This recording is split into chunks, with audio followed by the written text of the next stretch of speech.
pinned. I hope Ice's name on here is Ice T, because isn't it upper level or something of that nature on Instagram? I mean, on all right, I'm trying to get him in here. Trying to get Ice T in here.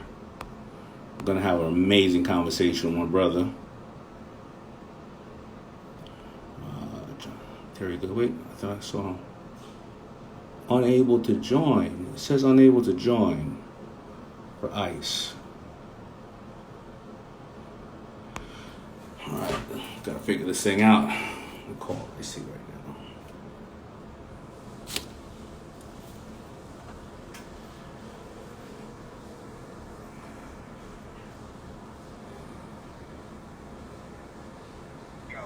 All right, you worked it out because I'm hitting you right now and it says unable to join. It says on my thing. Yeah. Yeah, get off the computer, do it on the phone real quick. All right, bye.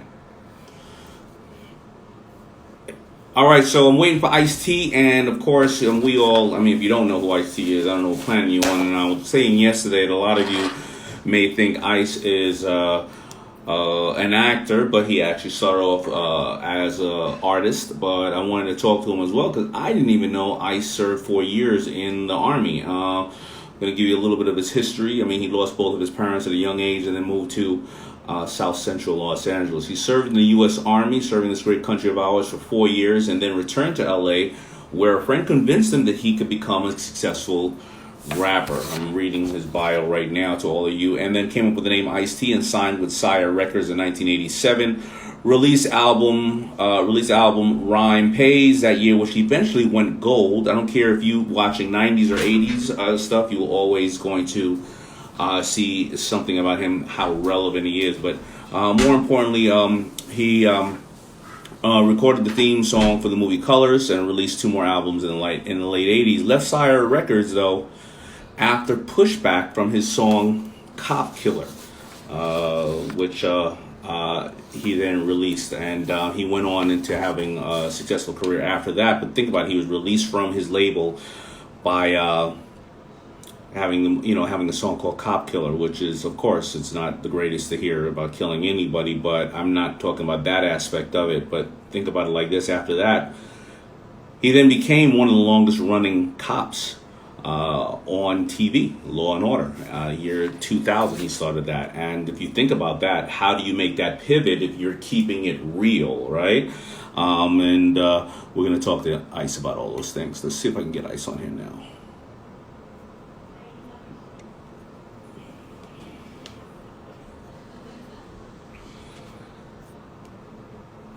Here we go. Boom. I think I got him on. Let's see. Waiting for Ice. I got Ice. I got you, man. There it is. Hey, man, technology, Jack. How you doing, Daymond? I'm good, man. How you doing? Where you at? I'm in Arizona. I live in New Jersey, but usually over the hiatus from Law and Order, we come out to Arizona. We got a little place out here. This is where Coco's family is. And, I'm not going to say I ran out of New York, but I had a chance to get out of New York and come here over this during this pandemic. And I thought it was a smart decision. So I was fortunate enough to be somebody who was able to move and come out here. And it's much safer than the New York City, New Jersey situation. Yeah, how's the baby? I know we have 2 babies. I mean, for those who don't know, we have 2, we started life over a little bit. And we have 2 babies who about the same age. It's the best time ever being able to cuddle and see her every single day, I'm sure. Absolutely. I mean, kids don't understand what this is. They, Yeah. we as adults, we have a problem putting our heads around it. So telling a kid to stay inside and not go out and all that, that's rough on them after a while. So out here, she has access to her cousins. She has access to a few more people. So it's better for her. But, every day's a blessing waking up with those little kids, man. It makes you understand why you did all this. Yeah, and listen, I think both you and I are probably around the same age. Is it different now having a baby than when you and I had our first kids? Because how old are your first kids? Hold on, let me adjust this because I Yeah, was see I was trying to do this on my computer, and now I'm no on the problem. phone, so I have to readjust my shit. Um, well, this when I'm here, I'm more focused. You know, my I had my well, let's start. I had my daughter. So, oh wow, hold up, I'm in there. Okay, yeah, I had my daughter when I was in high school.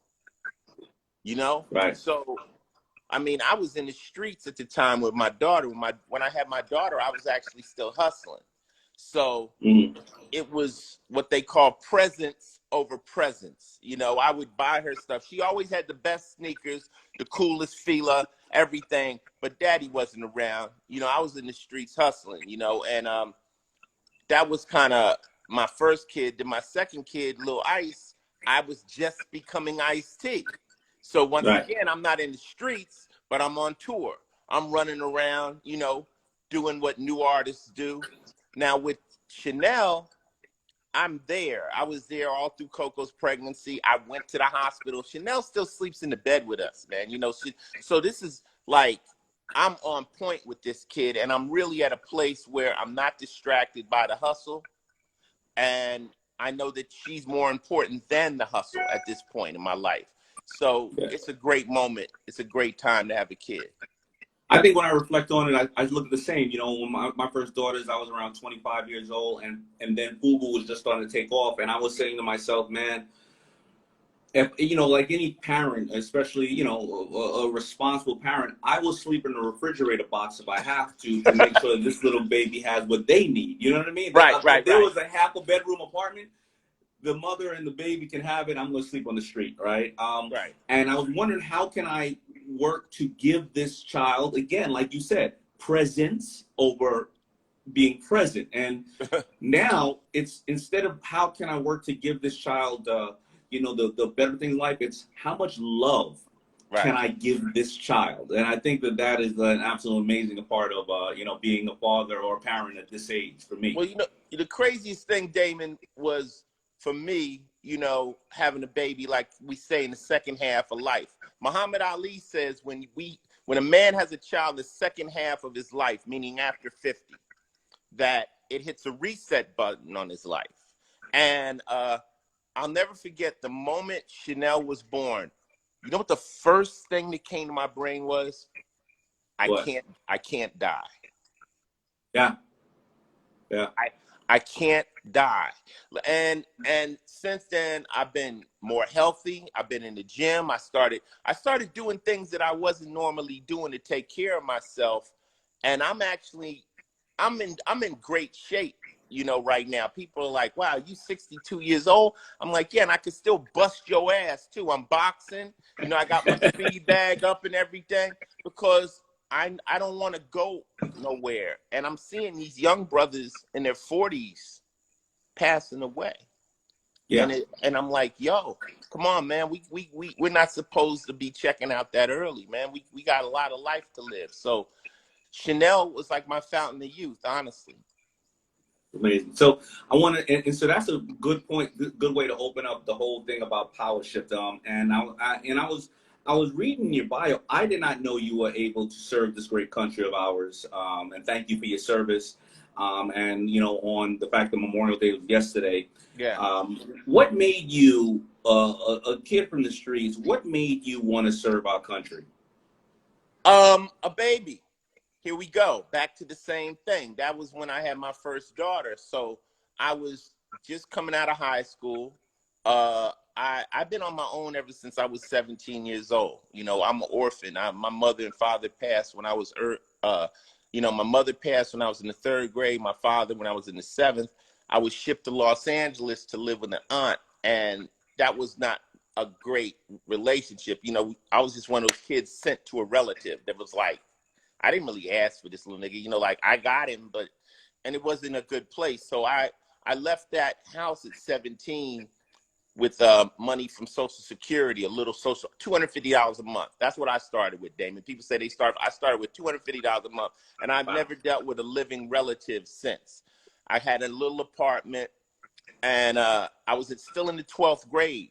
and I had an apartment. So that made me the coolest kid in the school. All of a sudden, you know, I had my own van. But I got my girlfriend pregnant. I don't know. Now I'm you know, living a life. I can do anything I want. And of course I made that mistake. And I went to Trade Technical College for 1 semester trying to do auto body and fender because I always loved cars. People know I still have an affection for cars. And I just had to do something. I knew, you know, at the time I wasn't truly breaking the law, but I was touching, you know, crossing the line here and there and doing petty stuff. And that enlistment office was right there on Crenshaw Boulevard, right next to Magnificent Brothers. And it was calling me. And I was like, man, I got to do something for this kid. And I just joined up. I signed up for 4 years in the infantry. So, you know, I did it. I just did it. I bust my ass. And I was very athletic back in those days because I was in gymnastics. To go in the military, you just need to have cardio. You need to have cardio. And if you're more of a jock, you'll pretty much make it. So I went in and, yeah, I did my 4 years and I came home. Did you, in any of those experiences or those skill sets that you learned in the service, did you take that and do you still use those disciplines at all? Or how did you apply that to your success? Absolutely. I'm still very military. I'm still, military is they have a way they operate, and it's very, very effective. You know, there's so many people working, but I can very quickly look on your shoulder and determine whether I have to pay attention to you or not. That rank is, you know, if you outrank me and you tell me what to do, I just got to do it. I don't ask you why. You're above me. That works. Right. You know, sometimes people are like, well, who are you? Are you my superior? Yes. See this? Do what I say. That's all based around the battlefield.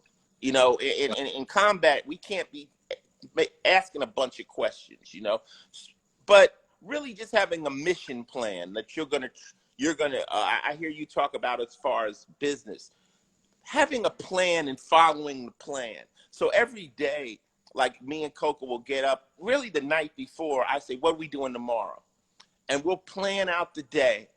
And if our plans conflict, we talk about it the day ahead of time. And then the next day, we both know what each other are doing, and we just get it done. No one's popping up any ideas. So I'm very methodical with laying out plans and sticking to the plan. I got that from the military.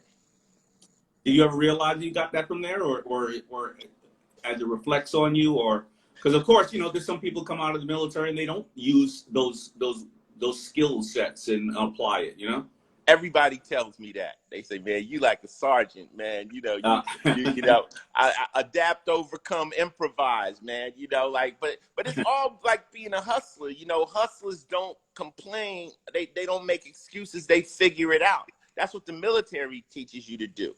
You don't make an excuse. You figure it out. It's like when I used to be with girls and I would tell them, I say, if I tell you to do something, just do it. Then ask me why later. If I say, Daymond, sit down. Don't say why. Why? The brick just hit you in the head. You understand what I'm saying? Sit and then say why. I'm like, I saw the brick. I don't have time for full explanations at these points. Follow the instruction, then ask for it. Don't, you know, and moving around in the streets, you got to learn that too. It's very similar. If I'm with you out and I grab you and I say, man, we got to go right now. You ain't gonna say why. You gonna say, I say we gotta go. Something's happening. It's hot. It's hot. You see the way people are moving, and you're like, yo, we got to bounce, right? Let's bounce right now. And people that aren't familiar with that type of behavior, they can end up, you know, casualties, so to speak. You know, so it's also now like being on Law and Order and being in the film business. You got to do your numbers. You got to be on time. You can't be late. Music is different than film. With music, you say, we're going to be in the studio at midnight. We show up around 1:30. You know, everybody. Yeah. If when they say be on the set at 7, if you're there at 7:10, 200 people are waiting on you. 200 people, and everyone knows you're late. Yeah. So you know, I love the way you keep it real, and I want to really home in on that, because I think that that's something that a lot of people don't do. They are not honest with who they are, and you would end up having a lot of flack, having a very great career, and then having a lot of flack. Obviously, cop killer. Right. You go on, you start doing stuff like New Jack City and Trespass, and you act, and you know, some cats will say, "Yo, you're not real." You know, you doing the fluffy stuff, and then you become one of the longest running cops, as we always talk about in TV history. And then also, whenever you put something out on Twitter or something like that, you keep it 100, and you say some crazy shit, and you're still being represented. You're on a major network, and they allow you to do it. How do you power shift like that and go, I'm in the streets, cop killer, I like the song, whatever, I do this. Oh, wait a minute, I'm going to play a cop. And oh, by the way, when I'm on this major network, I'm going to talk as much shit as I want. And how do you keep it real like that and stay consistent without, I mean, because I know you had to have flack. Well, bottom line, even when I did Cop Killer, I was acting. I ain't never killed no cops. You know what I'm saying? Right. So Cop Killer, the song, is me portraying someone who snapped and went after the cops. I didn't do that. You know, the song wasn't right. Let's Go Cop Killer. It was, I portrayed a character. A lot of times with music, especially with black music, they don't like to give us any credit for anything intellectual, anything that's above the simplest answer. Like, we can't be creative like that. Oh, he had to mean it. No. I didn't mean it. Now, as far as being a cop, when I first played a cop in New Jack City, I was very torn. I didn't know. That same year, I had an album called Original Gangster coming out. I was twisted. But my people, my boys, the homies was like, dude, you got a chance to be in movies, cuz. Like, you know, we ain't breaking the law no more. You better be in that movie. Stop playing. I have no allegiance. See, this is the thing. I have no allegiance to crime. I broke the law when I had to. But I'm not somebody I have an allegiance to criminals. I'm not that person. I don't have an allegiance to police.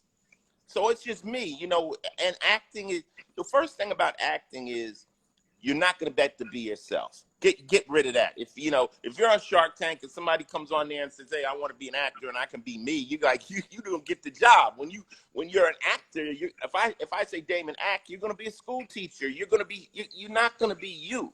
So that's the first pill you have to take as an actor. You're going to have to play other characters. But as far as doing Law and Order, who would ever thought, dude? 22 years?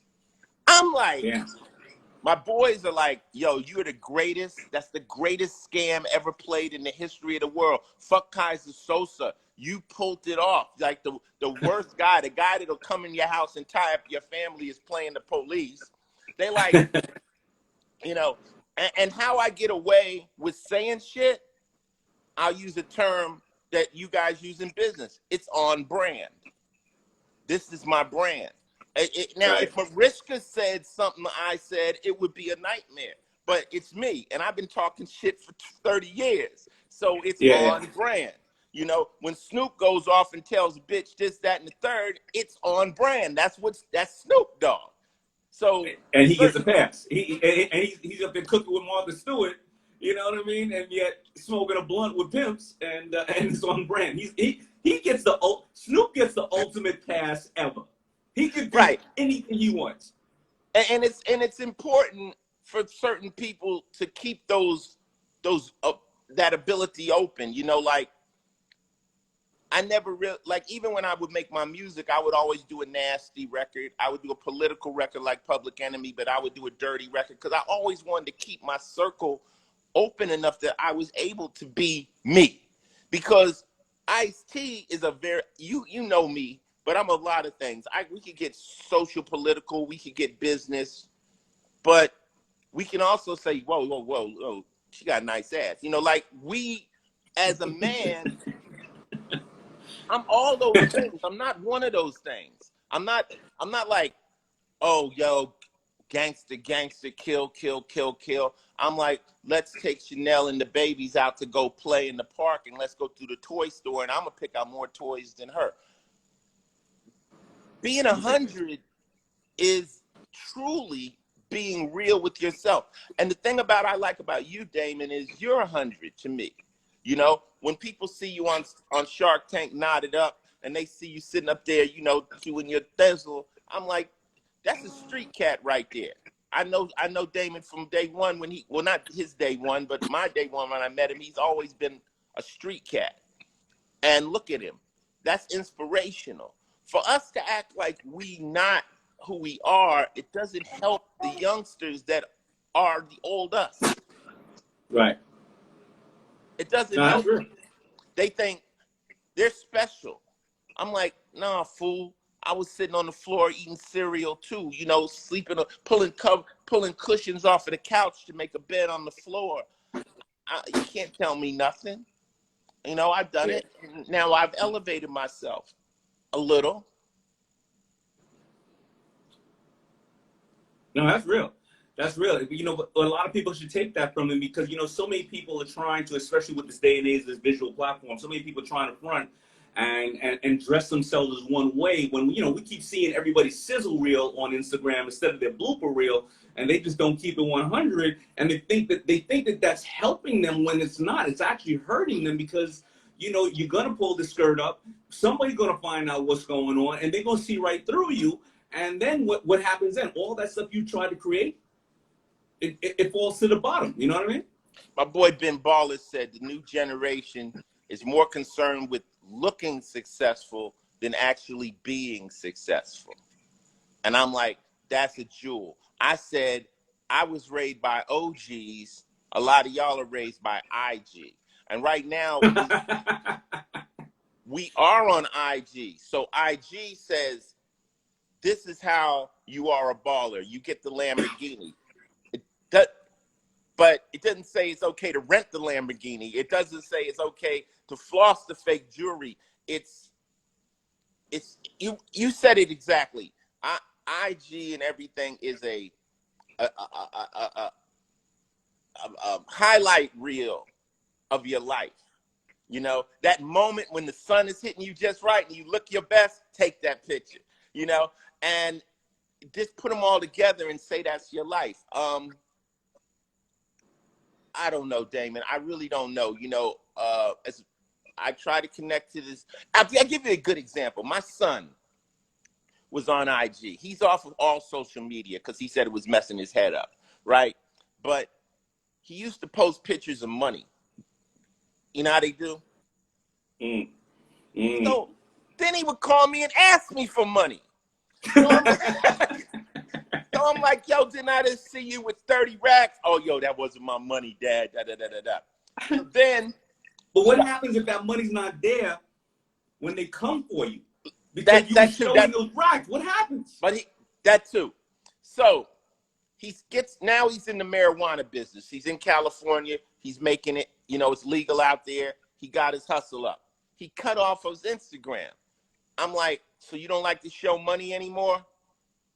Well, now that I got it, I don't really want people to know. What do we do, man? Listen, you know, we're two dads, and we got a lot of dads and moms watching right now, right? And I talked to one of my boys who recently became single again, and he's like 40 and change, and he's like, yo, these young girls, because of Instagram, they don't care about their bodies no more. I was like, what are you talking about? He was like, man, I'm dating, and as long as I know that I can take a girl out to some place like Nobu and she gets to snap a picture in front of Nobu, he said, you know, I'm running through them because they don't care. Again, they'll do anything for the picture. Where do we tell our kids in these days, man, about stunting and fronting, and how do you do that? What am I gonna do now? Because by the time Chanel and Minka is old enough, man, they're gonna be virtually going to places. They're gonna be home, and their hologram is gonna be in a bar or something like that. What the hell? What are we doing, man? Dude, Chanel already got TikTok, man. Chanel's doing TikToks. It's crazy. I don't know. You know what? Who really knows about the future? I mean, that's the thing. People always say, well, Ice, what's going to happen in the future? If I said, well, if I knew, I'd go there and wait on everybody. I really don't know. I'm on this ride. I'm on this ride too. it's a different world. I can't. It's hard for you to explain what it's like when we didn't have it. It's Right. just a it's when I used to hear the term generation gap, I thought it was bull until it happened. And then there's a generational gap, especially when you hip hop. See, I'm hip hop, so hip hoppers.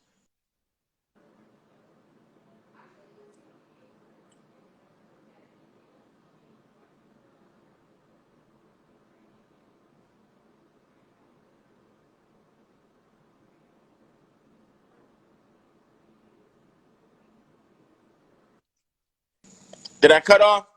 Yeah, I got you now. You back. Yeah, I say in a hip hopper's brain, we're cooler than any kid because hip hop froze us in this time slot. It was such a powerful era that no matter, no matter what, I'm cooler than my kid. They ain't as gangster. They ain't been through nothing. Look, my kid grew up wearing Bathing Ape sneakers, $250 sneakers. He got picked up from the Right. hospital in a Rolls Royce. At 15, he got in the clubs because I took him. So I kind of like we created the kids we hated, like our kids, because now we've obtained a little money. Now our kids aren't struggling like we had to, which we wanted, but now they're like the kids we used to hate. Like you little, Yeah. like You can't give them adversity. That's the only thing you can't give them is adversity. You know what I mean? So and like they always say, you give somebody everything, you make them the poorest person on the planet. how about that? How about That's that? crazy. So I mean, So when my kids though, I try not to spoil them. I mean, they know I'm a life preserver, but I told them, I mean, I'm not gonna give you nothing. You're not gonna be rolling around balling off my money. That's not gonna happen. But if you need it, I'll always be there.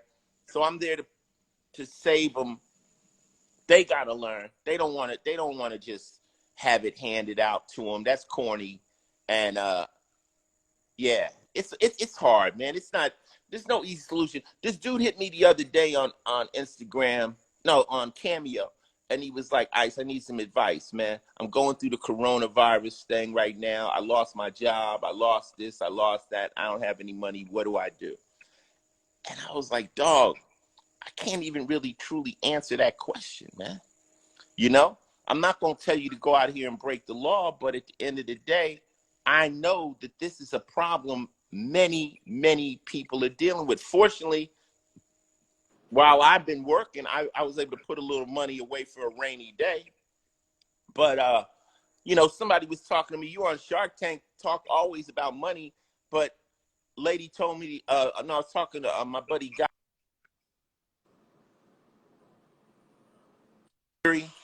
yeah, Hello? yeah, I got you. You know Guy, right? Yeah, Guy was talking to me, and he's like, people are broke. And I'm like, trying to call me. Is there a way to block that while this is going on? no, don't No. worry about it. I got you. I got you. Yeah. But he was like saying broke, and I'm like, he said, yeah, broke is if you can't make it a year. In other words, if your money, whatever you got stashed away, can't make you ride this out for a whole year, and you're going to be touching, and your bills aren't going to get paid. And I never really looked at broke like that. And I'm like, shit, as much money as I spend, I might be going broke. I don't know, But it's one of those things where some people have a cushion and some people don't. And during these trying times, man, you got to feel for people that are really going through it. And I Yeah, understand it, 100%. Well, listen, brother. I thank you so much, man, for spending time and educating my people. And there's few people in the world who has that level of success, notoriety, and experience who can share it in such a real way, but yet all those nuggets, man. I really hope that you and Coco, yeah. Can I build real quick on this Corona thing before we get on? Absolutely, let's go. Right now, everybody's dealing with this Corona. I'm watching all these different people out here. There's a million conspiracies, 5G, man-made, all these different things. This is what I do know. The virus is real. and you don't want to catch it. I've lost about 6 people dead, gone, out of here from it, and complications due to it. Now, heart attacks and other things. Yep. Now, you can say our social distancing is a scam, the masks are a scam, all that's a scam. I want to go out and party. I see people out partying and all that kind of stuff. I see that and I understand no one likes to be told what to do. All I can say is the virus itself is real and you don't want to catch it. Scarface told me it felt like he had 300-pound weights on his chest and he was coughing razor blades. I know you know people that have actually passed away. There's a lot of people that say, well, I don't know anybody that it's happened to, so it must be fake. It's not fake.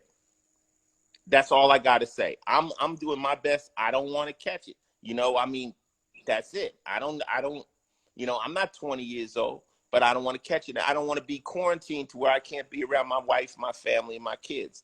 So just use your brain. Everybody's got to do what they feel is right for them, but don't be foolish and don't catch it and then go, and now then you put the first people on the first line, the doctors and all that, you're putting them in danger, And some people are telling me online, oh, it's fake. I'm like, well, go volunteer at the hospital then. If you're immune to it. Hey, listen, it ain't fake. I've lost about 6 people. I know another 30 people that are mourning. That means that I probably know around 30 some odd people that have passed from, and obviously I'm from New York. I mean, the way I look at it is like this. This is not something that is going to be around forever. We know that no matter what, there's going to be a vaccine in a year and a half. So at least this is not like World War something where you're like, yo, listen, I got to get right back to what I got to do. You know that for about a year and a half is your worst scenario to save your life or your family's life or people around you. I do understand if you got to go out and you got to feed your family, you got to go work someplace. Thank you for doing that, first of all. And second of all, I know you got to pay the bills and things of that nature. But the only fact that we do know is there's a virus that is out that is killing people. Period. And that's the only fact we know, right? Period. So if you got to try to stay in as much as you can't go to a party. I mean, honestly, half the people or more of the people listening to us, we grew up like that. Right. We grew up in the hood. You can't go out. You shouldn't go outside. You don't want to be around people. There's a food shortage, right? That's what we grew up with. Yeah. Right. You can do this for a year and a half if you have to. I'm not saying don't be going out to clubs and shit like that. Other than that, though, man, like this is real, and you don't want your kids burying you, as you and I were talking about, saying my mom and dad couldn't just chill for a little while, for a year, and now I got to put them in the grave. You know what I mean? Dude, I was talking to my partner the other day named Spike. I said, dude, how you doing on this coronavirus? He goes, Ice, I just did 26 years in prison. I was in the hole for 2 years, in the hole. Yeah. He's like, this is light. I got Netflix. I got my girl. I got takeout food. I'm good. I mean, I read this thing a long time ago, and it said, don't go to the party, stay inside, go to bed early. And it says, my childhood punishments have now become my adult goals. Hey, I just want people to stay safe. People always look at me. You say I'm 100. That's all I can say. And I think you said it best. We don't know all the other drama that goes along with it. But the virus itself is real. And you started with the military thing. When someone starts shooting, you take cover. Then you worry about who, where, why, what the fuck's going on, but take cover. That's all we're doing right now. We're just taking cover. And I think, and we're going to find out if some monkey business is going on and somebody was doing this. And you said vaccine. I'm waiting on the cure, player. I want to see some people that were sick get well. And because vaccines scare me a little bit too. You take a vaccine when you're healthy. I'm healthy, and now I'm letting you. Yeah. I'm cool. Cure it. Pull some people off them respirators. They're not respirators. They're ventilators. You're on the internet. People can't wait for you to say something wrong. These little troll motherfuckers. I said respirators, ventilators. Pull some people off the ventilators, and get people healthy, and we'll start to feel safe again. And if every doctor on earth is working on this, I believe they're going to come up with a solution soon. And thanks to everybody that's been down with me all these years, and all y'all, you know, fight my haters for me. I'm on IG. I'm at Ice-T, and I'm on Twitter. If you want to see some wild action, come to Final Level, where we stomp trolls out on a daily. All right, man. Love you, man. Stay safe, man. Thanks, Thank you for Daymond. your time, my people. Yeah, we'll see each other soon, homie. You got it. All right, peace.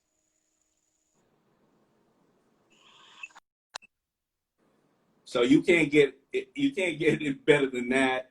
Always insightful talking to Ice, and thank you. And my phone's probably about to die, but let me see if I can plug it in here.